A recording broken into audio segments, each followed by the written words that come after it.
I think I found the best laptop for 2024. Seriously, this is probably going to be one of the best selling laptops, period, because I'm impressed. So what am I talking about? Well, right in front of me, I have two amazing laptops from Asus, more specifically, the ROG Zephyrus G14 and G16. I have to give huge props to Asus for flying over to Toronto and briefing us on these two new designs. They're super excited about this, guys, because they've completely redesigned it from top to bottom, and some of the new features are pretty cool. But let's kick things off with the ROG Zephyrus G14. Now, as you all know, G14 has been one of the best-selling gaming laptops. I mean, we all love G14s. The first G14 was just a banger laptop with the Ryzen chip. But this one over here is the 2024 model, and as you can see, it's completely redesigned from top to bottom. So first things first, the material choice on both the G14 and the G16 have been revamped from mag aluminum to CNC aluminum. So the whole chassis, you'll find a combination of regular aluminum and CNC aluminum. And that alone makes a world of a difference in terms of the fit and finish of the product. It feels like a Razer Blade, a proper Razer Blade 14 competitor this time. They've also taken a step back from adding too much flare into the top ID or the top lid of the laptop. So as you can see, you don't see any of those holes that are covering the chassis. The anime matrix display is gone, but instead they've actually replaced it with a slash LED matrix light bar, which can be customized through ROG Armory Crate, which I think is a really nice character. It adds a nice character to the laptop. And yeah, I mean, it comes in two colors. You've got this really nice silver chassis and the grayish color tone. I'm not exactly sure what it's called. It probably is Eclipse Gray. I personally like the white model, but the black one is also really cool. Earth, she is beautiful. I have my favorite spots in nature to observe and visit, and I'm sure you do too. And I feel we all need a little beauty in our daily computer life, something that reminds you a case can be special too, feeling proud of your process to get there, partially to showcase your lifestyle with this one component that is surprisingly organic, both in design and hardware fitment. It's not just a case, it's a Terra, available only on our beautiful Earth. I want to touch base on the smaller details of both these chassis because it actually makes a world of a difference when you're using this on an everyday basis. So first and foremost, the G14 and the G16, they're thinner and lighter compared to the previous generation. The G14 is 4 millimeters thinner and 200 grams lighter. The G16 is 6 millimeters thinner and 450 grams lighter compared to its previous generation. So really good stuff in terms of portability. That's definitely a huge bonus. Taking a look at the interior space, and once again, Asus has completely redesigned the keyboard deck. So they've relocated the front-facing speaker grills from the bottom to the left and right-hand side, so it's close to the actual keyboard, which definitely helps with sound projection. They've added more speaker grills and they've expanded the tweeters. In fact, Asus did mention that these are probably going to be one of the best sounding speakers on a Windows gaming laptop. Now, I did take a quick listen at the G16 and they did mention that the drivers need to be tuned up a little bit, but they actually sound really good. So super excited about that. Can't wait to test out the actual production model when I get it in the studio. But yeah, good stuff, Asus. Now the switch from magnesium alloy to CNC aluminum allowed ROG to expand the size of the keycaps. So they're slightly bigger, but they haven't taken the actual characteristics of the switches. They still feel awesome compared to previous generation. I love how they have great amount of child feedback, good sounding characteristics, and yeah, it's just an overall well-designed layout. Huge upgrade compared to the previous generation. I can't emphasize that upgrade part because this is just an insane looking laptop. The trackpad has also received a generous upgrade this year. They've made it slightly bigger on both the G14 and the G16. The surface, you're still getting precision glass, and they've fine-tuned the left and right buttons, which actually sound a little bit more satisfying compared to last gen, which is really good stuff. You can only use those two bottom portions 4 clicks. The top area actually doesn't do any clicks. And it has, I mean, it doesn't really have any haptic feedback, but it still sounds so good. All right, so let's talk ports. And what can I say? Asus has finally listened to our prayers. So first and foremost, you are completely saying goodbye to the barrel style DC connector. In fact, now it's a slim proprietary reversible power connector which is awesome. And it actually just looks really cool.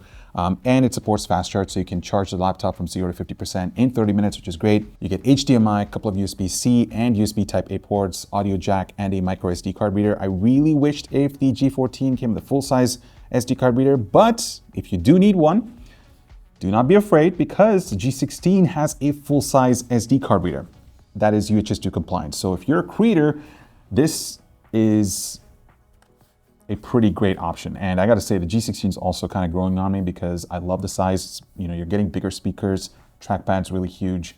But yeah, the fact that it comes with a full-size SD card slot is, that's pretty big. Moving on to the displays, ROG did make the shift from Mini LED Nebula HDR to OLED on both the G16 and the G14. So the G16 comes with a Quad HD Plus 240 Hz panel, and the G14 is a 3K 120 Hz panel.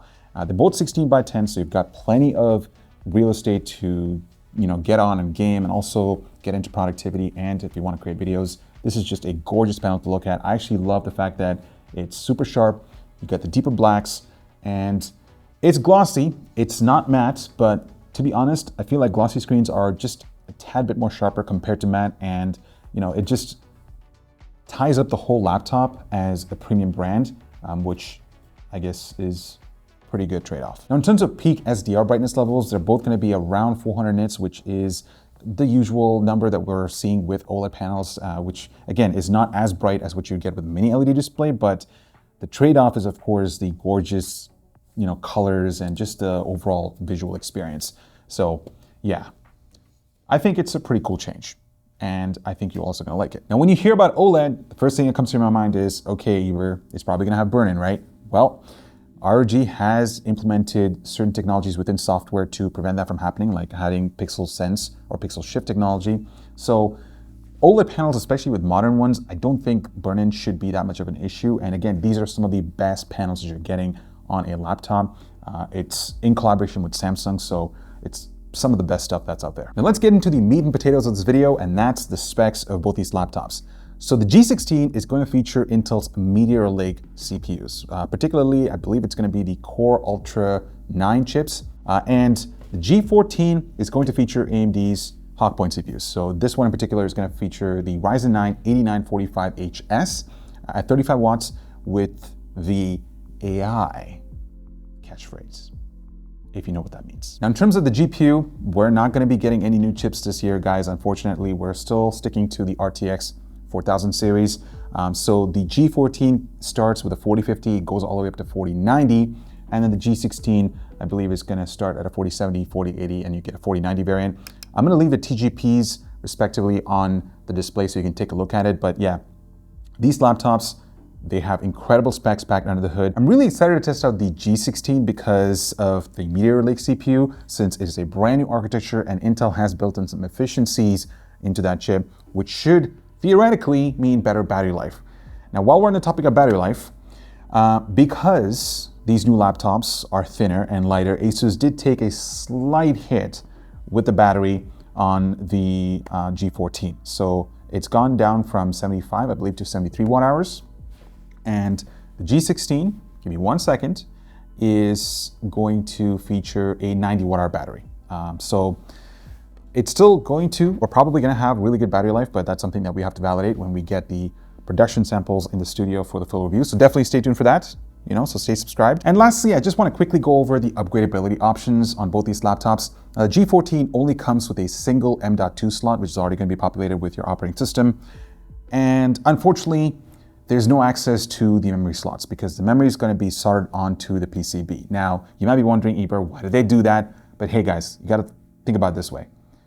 They had to completely redesign the chassis from top to bottom to make it super thin and pack so much performance into this form factor. And so you are going to make sacrifices when it comes to upgradability. That's just something that you have to expect. Now, if you absolutely need upgradable memory, ROG will happily still offer, and they're still expected to sell, the previous generation G14 and G16 alongside the newer models, but obviously at a discounted price point. So you do have that option if you really need that. The G16 also has onboard memory, but you do have access to two M.2 slots, which does allow you for storage expansion. I do want to point out that the 4080 and the 4090 SKU on the G14 and the G16 are going to feature the vapor chamber cooling system with dual fans, whereas the other SKUs are going to feature Asus's new triplet fan design, which essentially consists of 3 fans with generous amount of heat pipes that's good enough to push power to both the CPU and the GPU. Now, if you're wondering about pricing, both these laptops are expected to sell around the same price point as the previous generation, although, as I mentioned earlier, the previous generation is going to be slightly discounted, so they're not going to be as significant or significantly expensive compared to last gen. I believe the starting price for the G14 is supposed to be around $1,600. I'm not exactly, don't quote me on that until I have the full review for you guys. The 4090 spec'd out version on the G16 is around $3,200. I think that's what the reps at ROG were able to share. That's pretty much it, guys. Those are the new G14 and the G16 from ROG. I am super excited to test out these laptops. I think you guys are going to love it because just from the moment, if you're coming from a first gen or second gen G14, and if you pick up the brand new G14 or even the G16, it is a world of a difference. You're going to feel it when you hold it, and I think Asus, they just knocked themselves out of the park. Obviously, the performance stuff, that's going to come later on. But yeah, I am super optimistic about how these things are going to perform. But yeah, let us know what you guys want to know, what you want to learn about these laptops. Are you excited about them? I'm curious to hear your thoughts. I'm Ibra with Hardware Canucks. Thanks so much for watching, and I will talk to you guys in the next one.